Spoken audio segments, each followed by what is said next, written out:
Welcome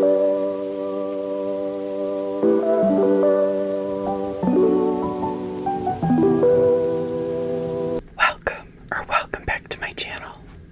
Today, we're going to be going over my 2024 reading stats. I would love to say I loved everything I read. Unfortunately, I didn't. We're going to be looking at star ratings, page count, series, and more. If you just want a rundown of all the books I read, please go to this time, and thank you for clicking on this video. So, in 2024, I read 51 books, almost a book per week, with that being 25 less than last year, with an average of 4.25 per month. Though, in reality, some months had more books to them than others. My best reading month was May, where, along with a new 5-star, I got 2 new 4 stars. And my worst reading month was April, where not only did I only read 1 book, but it was a middle-of-the-road 3-star, and I could barely tell you anything about it.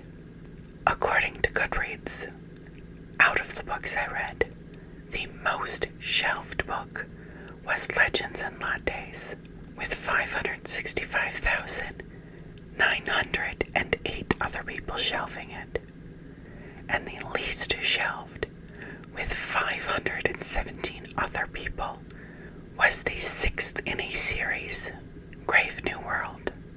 I read 14,980 pages, which is roughly 293 pages per book, and just under 41 pages per day.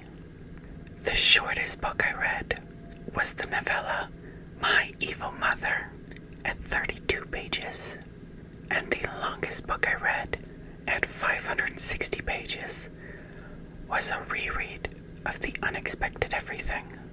I read one more 300 to 500 page book than I did under 300 and over 500 pages combined, with 23 under 300 pages, 2 over 500, and 26 in the middle.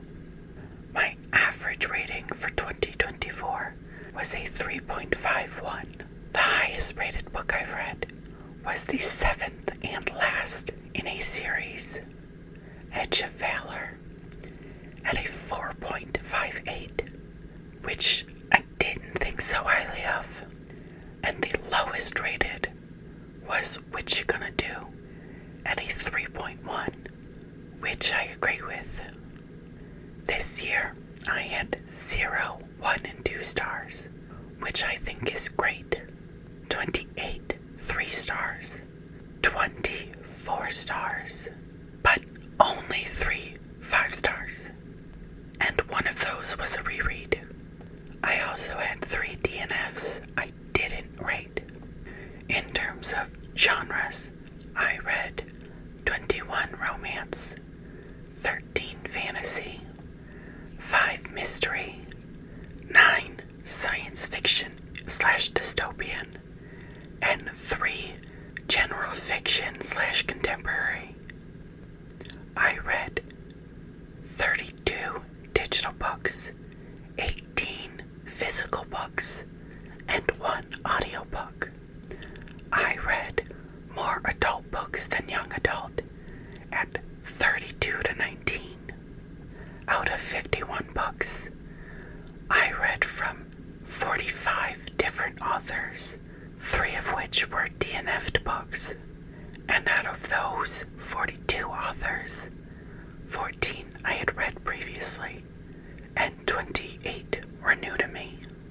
The books I read came out between 9 different years, 3 from 2016, 4 from 2017, 2 from 2018, 7 from 2019, 4 from 2020, 9 from 2021, 5 from 2022, 13 from 2023,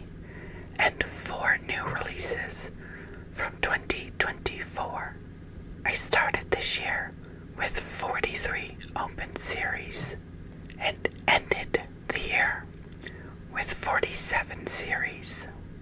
I read 20 standalones and 20 series, and out of those series, 9 I started this year, 1 I started and got caught up with, 3 I started and finished as far as I know, 2 series I continued in, 2 I finished, and 3 series I didn't make any progress in, but reread from.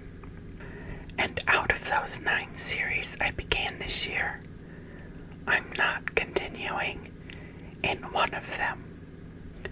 Now, let's talk about some books I said I wanted to read. Between the mid-year freakout and the end of the year check-in tags, I said I wanted to read 22 different books, and I only ended up reading 8 of them. Now, onto a disappointment, a surprise, and my best books of the year. A really big disappointment this year was the fact that I finished a 7-book series with the last 5 books, and I ended the series with 3s, with an average of 3.4, was The Edge of Collapse series by Kayla Stone, with 7 books and 2 novellas. The series starts in the dead of winter, where an EMP attack destroys the U.S. power grid. A majority of the books take place in a small town where the people try and protect it with everything they have. I was hoping that the 5th, 6th, and 7th books would really kick this series out of the park and at least end with a 5-star, but it let me down big time. Between having too many villains and really too many books, by the time I was finished with the 5th book, I was only reading the rest for the validation. When I first seen this book making the rounds on TikTok, I wasn't gonna read it because I thought it was just gonna be an average book that I would only give a low 3-star. However, The Pumpkin Spice Cafe by Laurie Gilmore was a surprising 4-star. Okay, yeah, I get the hype. This book is a classic, small-town, grumpy sunshine romance between a farmer and a baker. Yes, this is reminiscent of a cozy Hallmark movie, but as soon as I started reading this book, I fell in love. This had many of the typical cozy tropes, and I ate it all up. Now, my top 5 best books of the year. In no real order, we have Starry Eyes by Jen Bennett. Ever since last year's homecoming dance, best friends turned enemies, Zori and Lennon, have made an art of avoiding each other. It doesn't hurt that their families are the modern-day California version of the Montagues and Capulets.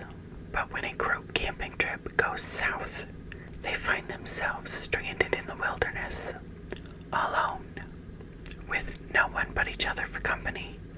The two have no choice but to hash out their issues as they try to make their way to safety.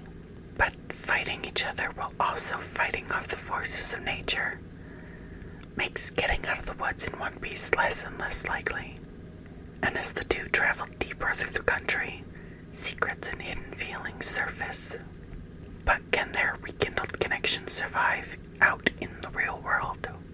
Or was it just a result of the fresh forest air and the magic of the twinkling stars? Next, we have my surprise of the year, The Pumpkin Spice Cafe by Laurie Gilmore. When Jeannie's aunt gives her the beloved Pumpkin Spice Cafe in the small town of Dream Harbor, Jeannie jumps at the chance for a fresh start away from her very dull desk job.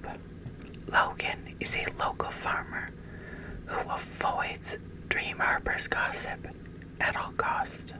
But Jeannie's arrival disrupts Logan's routine and he wants nothing to do with the irritatingly upbeat new girl, except that he finds himself inexplicably drawn to her. Will Jeannie's happy-go-lucky attitude win over the grumpy but gorgeous Logan? Or has this city girl found the one person in town who won't fall for her charm? Then there is the Legends and Latte series by Travis Baldry, but specifically the first one. After a lifetime of bounties and bloodshed, Viv is hanging up her sword for the last time. The battle-weary orc aims to start fresh, opening the first ever coffee shop in the city of Thun. But old and new rivals stand in the way of success, not to mention the fact that no one has the faintest idea what coffee actually is.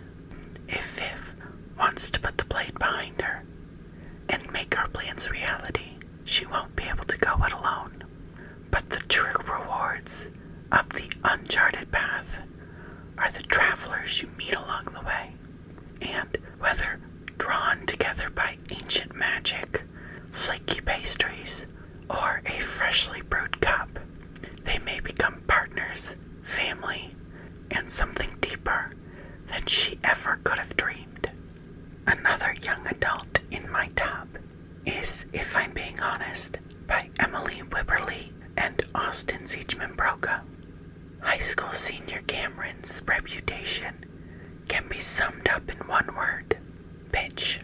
It's no surprise she's queen bee at her private LA high school. She's beautiful, talented, and notorious for her cutting and brutal honesty. So when she puts her foot in her mouth in front of her crush, she fears she may have lost him for good. In an attempt to win him over, Cameron resolves to tame herself, much like Catherine in Shakespeare's The Taming of the Shrew. First, she'll have to make amends with those she's wronged, which leads her to Brendan, the guy she labeled with an unfortunate nickname back in 6th grade. At first, he isn't all that receptive to her ploy, but slowly he warms up to her when they connect over the computer game he's developing.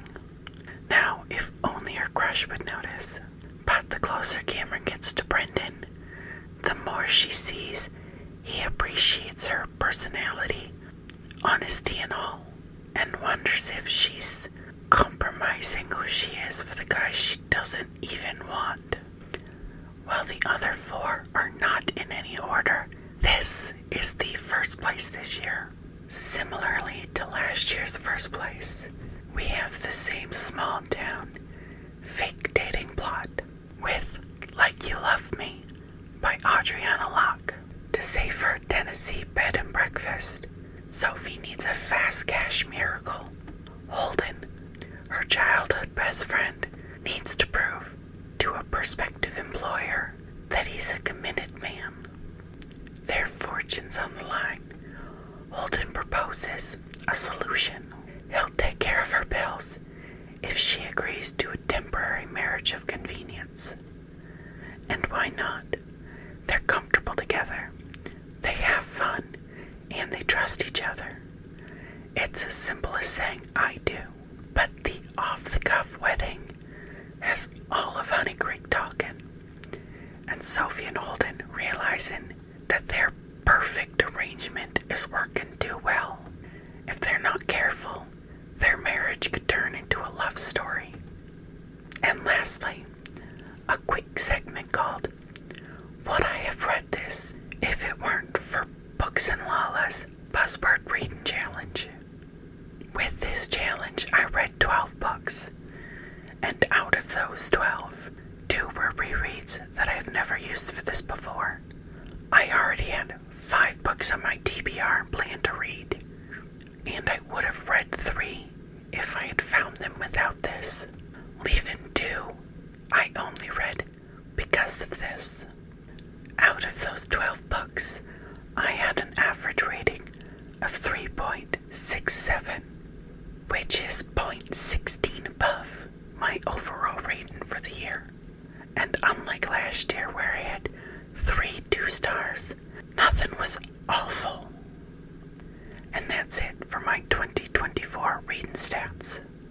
Thank you so much for watching, and let me know what stat you find the most interesting. And then you can share your stats based on what you've read this year. I'd love to hear about them. If you want to continue on, or have just come from the intro, I'm going to finish this video with the list of books I read in alphabetical order by author to give you an overview of all the books. I hope to see you next time. Goodbye, goodbye, goodbye. My Evil Mother, Margaret Atwood. The Cock Down the Block, Amy Award. A Match Made in Mandy, Nandinini Bajpa. Legends and Lattes, Bookshops and Bone Dust, Travis Baldry. The Lady Rogue, Starry Eyes, Jen Bennett. The Secret Recipe for Moving On, Karen Bisher. My Favorite Holiday, Lauren Blakely. A Study in Charlotte, The Last of August, Brittany Cavallaro. Spookily Yours, Jennifer Chipman. What the Hex, Alexis Daria. What You Gonna Do, Avery Flynn. Upright Women Wanted, Sarah Gailey. The Pumpkin Spice Cafe, The Cinnamon Bun Bookstore, Laurie Gilmore. Rule, Rise, Ellen Goodlett. The Strange Case of the Alchemist's Daughter, Theodora Goss. Unbreakable, Mira Grant. The Afterlife of Holly Chase, Cynthia Hand. My Imaginary Mary, Cynthia Hand, Brody Ashton, and Jody Meadows. At the End There Was You, Wendy Ice. What the River Knows, Isabel Ibanez. It Sounded Better in My Head, Nina Kenwood. Thorn Edge, T. Kingfisher. Warrior of the Wild, Tricia Levenseller. The Mistletoe Motive, Chloe Leese. Like You Love Me, Adriana Locke. The Unexpected Everything, Morgan Manson. Curses, Lish McBride. The Thousandth Floor, Catherine McGee. Mislaid in Parts Half Known, Shannon McGuire. The Mimicking of Known Successions, Malka Ann Older. Becoming a Vincent, C.M. Owens. Stone Cold, Winter Renshaw. Playing for Keeps, Kendall Ryan. Grave New World, Gina Showalter and Jill Monroe. Edge of Darkness, Edge of Anarchy, Edge of Defiance, Edge of Survival, Edge of Valor, Edge of Everything, Kayla Stone. Lost in the Mountains, Desire in the Mountains, Passion in the Mountains, Olivia T. Turner. The Shoddy Setup, Lily Vale. The Only Game in Town, Lacey Walden. If I'm Being Honest, Emily Wibberley and Austin Siegeman Broca.